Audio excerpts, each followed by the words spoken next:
दुनिया की सबसे लंबी माउंटेन रेंज के ठीक इस पॉइंट पर आज से 52 ईयर्स पहले एक प्लेन सीधा पहाड़ से जा टकराया था। हैरत की बात तो ये थी कि प्लेन टकराने के फौरन बाद कहीं गायब हो गया। ये 8,900 किलोमीटर लंबी साउथ अमेरिका की एंडीज माउंटेन रेंज है, जहां 15,000 फीट ऊंचे पहाड़, नाकाबिले बर्दाश्त ठंड और खामोशी के अलावा कुछ नहीं मिलता। कई दिनों तक जब जहाज का ना मलबा मिला ना ही कोई डेड बॉडीज, तो अथॉरिटीज के सामने ये बात क्लियर हो गई कि अब कोई पैसेंजर नहीं बचा होगा। लिहाजा उन्होंने सर्च ऑपरेशन बंद करने का ऐलान कर दिया। न्यूज मीडिया में भी अगले कुछ दिनों तक प्लेन क्रैश की बातें चलती रहीं और उसके बाद सब कुछ आहिस्ता आहिस्ता वापस नॉर्मल होने लगा। लोग अब इस हादसे को भूल ही चुके थे, लेकिन इस हादसे के करीब 2.5 महीनों के बाद, एग्जैक्टली 72 डेज के बाद, अथॉरिटीज को गायब हुए प्लेन की तरफ से एक मैसेज रिसीव हुआ। ये यूरुग्वाय एयरफोर्स की फ्लाइट 571 थी, जिसने रियल लाइफ में एक चमत्कार, एक मुआवजा करके इतिहास में हमेशा हमेशा के लिए अपना नाम लिखा है। 12 अक्टूबर 1972 को ये फ्लाइट यूरुग्वाय के कैपिटल मोंटेविडियो से उड़ान भरती है। जहाज में रग्बी के प्लेयर्स थे, जिनको मोंटेविडियो से चिली के कैपिटल सैंटियागो तक एक मैच खेलने जाना था। रग्बी प्लेयर समेत जहाज में टोटल 40 पैसेंजर्स और 5 क्रू मेंबर्स मौजूद थे। टेक ऑफ के बाद अभी जहाज अर्जेंटीना के ऊपर ही पहुंचा था कि अचानक मौसम की खराबी की वजह से उनको अर्जेंटीना के शहर मेंडोजा में लैंड करना पड़ा। कैप्टन ने यह फैसला इस वजह से किया क्योंकि अर्जेंटीना और चिली के दरमियान दुनिया की सबसे ऊंची एंडीज माउंटेन रेंज दीवार बनकर खड़ी है। यहाँ के ऊंचे पहाड़ वैसे ही काफी खतरनाक हैं और मौसम की खराबी में इनके ऊपर से गुजरना खतरे से खाली नहीं था। पायलट का प्लान था कि एक रात मेंडोजा में ही गुजारी जाए और फिर अगले दिन मौसम ठीक होने पर एंडीज के पहाड़ों को पार किया जाए। पर क्या मालूम था पायलट और तमाम पैसेंजर्स को कि अगले दिन उन पर कौन सी मुसीबत टूटने वाली है। अगले दिन यानी फ्राइडे 13 अक्टूबर को फ्लाइट 571 ने मेंडोजा से टेक ऑफ किया। मैप पे देखा जाए तो मेंडोजा और उनकी मंजिल सैंटियागो के बीच सिर्फ 180 किलोमीटर का फासला है, लेकिन इन 180 किलोमीटर में सिर्फ एंडीज की 15,000 फीट ऊंची पीक्स हैं। लिहाजा फ्लाइट का प्लान रूट कुछ इस तरह का था कि पहले जहाज मेंडोजा के साउथ में जाएगा, अपनी हाइट गेन करेगा और फिर प्लेंचोन पास के बराबर पहुंचकर एंडीज की तरफ टर्न करके इन खतरनाक पहाड़ों को क्रॉस करेगा और फिर चिली के शहर कुरिको से दोबारा टर्न करके सीधा सैंटियागो पे जाकर लैंड करेगा। फ्लाइट 571 के पायलट ने इसी रूट पर 50 के करीब फ्लाइट्स कंप्लीट कर रखी थी, लिहाजा उनको अपने आप पर काफी भरोसा था। मेंडोजा से टेक ऑफ करते ही प्लान के मुताबिक जहाज साउथ की तरफ रवाना हुआ। जहाज की हाइट गेन करने के दौरान पायलट ने नोटिस किया कि बादलों की एक मोटी लेयर ने नीचे का सारा मंजर छुपा दिया है। अब इस कंडीशन में पायलट ने कंट्रोल टावर से राब्ता जोड़ लिया, जो रडार पे देखकर रेडियो के जरिए पायलट को उसकी लोकेशन बताते रहेंगे। कंट्रोल टावर के अलावा एक और तरीके से भी पायलट अपनी लोकेशन का अंदाजा लगा सकते हैं। इसमें एयरक्राफ्ट की आखिरी नोन लोकेशन को मद्देनजर रखते हुए एयरक्राफ्ट की स्पीड के जरिए कैलकुलेशन करके अपनी करंट लोकेशन का अंदाजा लगाया जाता है। इस तरीके को एविएशन की जबान में डेड रेकनिंग कहा जाता है। जैसे ही फ्लाइट 571 प्लेंचोन पास के पैरेलल पहुंच गई तो उन्होंने राइट टर्न ले लिया। अब ये 18,000 फीट की ऊंचाई पर एंडीज के पहाड़ों के ऊपर से गुजर रहे थे। ऊपर नीला आसमान और नीचे सफेद बादल। पायलट पूरी तरह से Santiago air traffic control tower पे डिपेंडेंट था। जैसे ही वो प्लेंचोन पास के करीब पहुंचे तो फ्लाइट 571 कंट्रोल टावर के रडार से गायब हो गई। ये एक नॉर्मल बात थी क्योंकि पहाड़ों की वजह से रडार के सिग्नल्स बहुत कमजोर थे। इस मौके पर को पायलट ने डेड रेकनिंग के जरिए अपनी लोकेशन कैलकुलेट की और 3:21 पे सैंटियागो कंट्रोल टावर को रेडियो किया कि हम 1 मिनट के बाद चिली के शहर कुरिको के ऊपर पहुंच जाएंगे और उनसे अपनी ऊंचाई कम करने की परमिशन मांगी। अब नॉर्मली प्लेंचोन पास से कुरिको तक पहुंचने में जहाज को 11 मिनट लगते हैं, लेकिन उन्होंने ये फासला सिर्फ 3 ही मिनटों में कवर कर लिया था।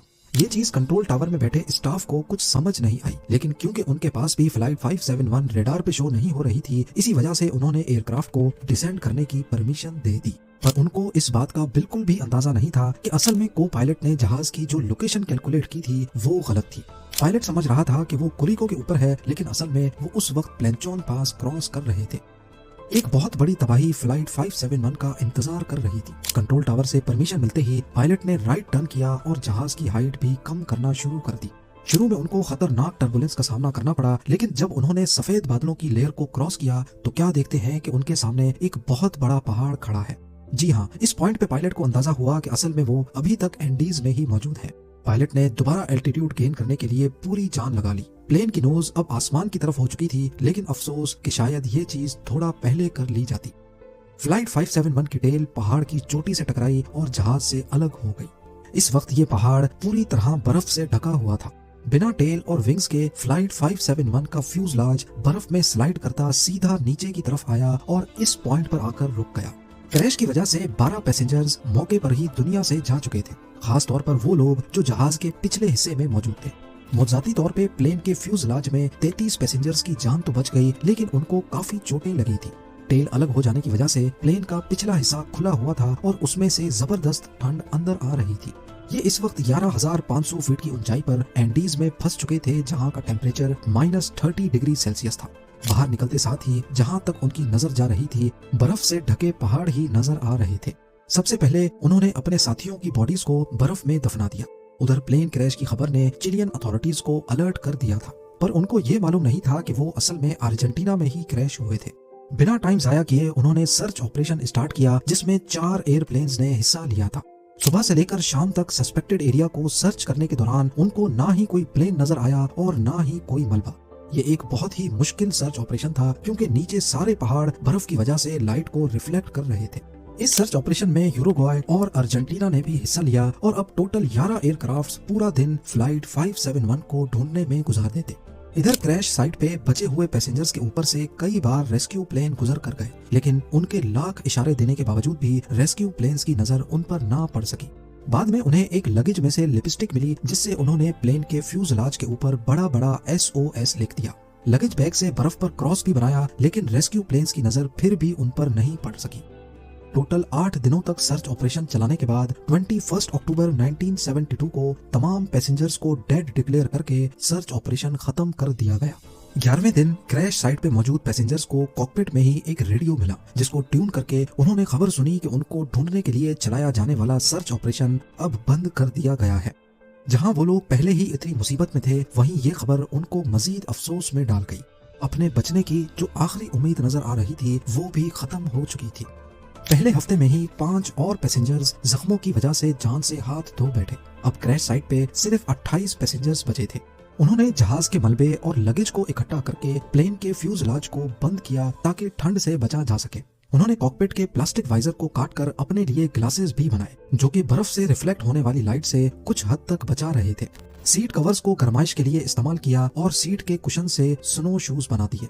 इस वक्त तक उनके पास खाने के लिए 8 चॉकलेट बार्स, 3 जैम के जार्स, कुछ ड्राई फ्रूट्स और गिनी चुनी पानी की बोतलें थी। पहला हफ्ता तो उन्होंने बड़ी मुश्किल से ये खाना आपस में डिवाइड करके खा लिया, लेकिन जब ये तमाम चीजें भी खत्म हो गईं, तो उन्होंने कपड़े और कॉटन को खाना शुरू कर दिया, जिससे वो मजीद बीमार पड़ने लगे। एंडीज के इस हिस्से में उनको एनर्जी के लिए कोई चीज दिखाई नहीं दे रही थी, और ऊपर से वो जिस रिज पर क्रैश हुए थे, ना वहाँ से उतरना पॉसिबल था और ना ही ऊपर की तरफ हाइक करना। इस दौरान पैसेंजर्स की हालत ये थी कि इनका बॉडी वेट 40% तक कम हो चुका था। आखिर जब उनको कुछ समझ नहीं आया, तो उन्होंने अपने मरे हुए साथियों के बॉडी पार्ट्स खाना शुरू कर दिए। जाहिर है ये फैसला बहुत ही मुश्किल था, लेकिन भूख, प्यास और कमजोरी ने उनको ये कदम उठाने पर मजबूर कर दिया था। क्रैश के 17 दिनों के बाद 29 अक्टूबर को अचानक रात के वक्त एवलांच आया और उसने फ्यूजलाज पर बुरी तरह हमला किया। बर्फानी तोदे की स्पीड इतनी तेज थी कि पूरा फ्यूजलाज अंदर तक बर्फ से भर गया। इस हादसे में 9 सर्वाइवर्स मारे गए। बचे हुए 19 लोगों के हाथ जो कुछ लगा, उन्होंने उससे बर्फ को हटाया और ऑक्सीजन के लिए जगह बनाई। दिन गुजरते जा रहे थे, सर्वाइवर्स की हालत बद से बदतर होती जा रही थी। एक एक करके सारे मौत की नजर हो रहे थे और बचे हुए अपनी मौत का इंतजार कर रहे थे।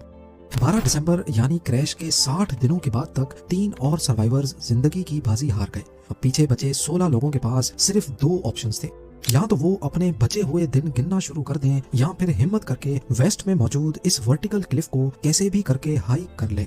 12 दिसंबर 1972 को 3 रग्बी प्लेयर्स पराडो, कनीसा और विजेंटीन ने वेस्टर्न पीक को हाइक करने का इरादा किया, इस उम्मीद में कि पहाड़ की दूसरी साइड ग्रीन वैली होगी, जहां से शायद कोई मदद मिल सके।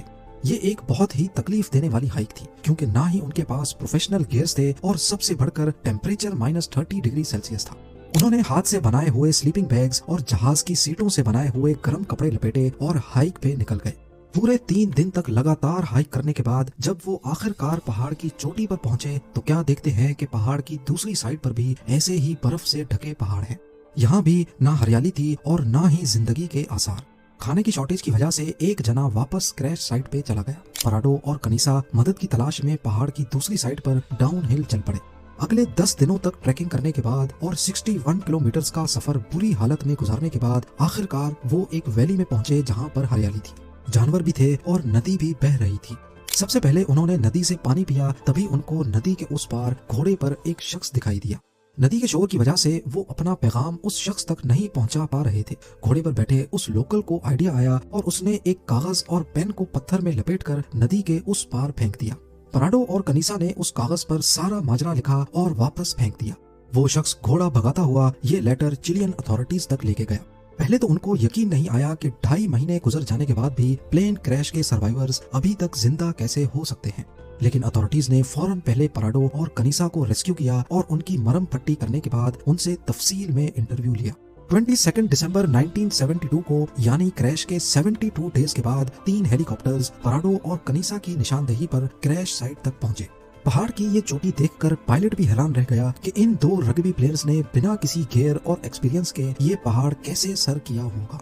आखिरकार फ्यूजलाज में मौजूद तमाम सर्वाइवर्स को रेस्क्यू कर लिया गया और उनके मरे हुए साथियों को वहीं पर एक बड़ी कब्र खोदकर दफन कर दिया गया।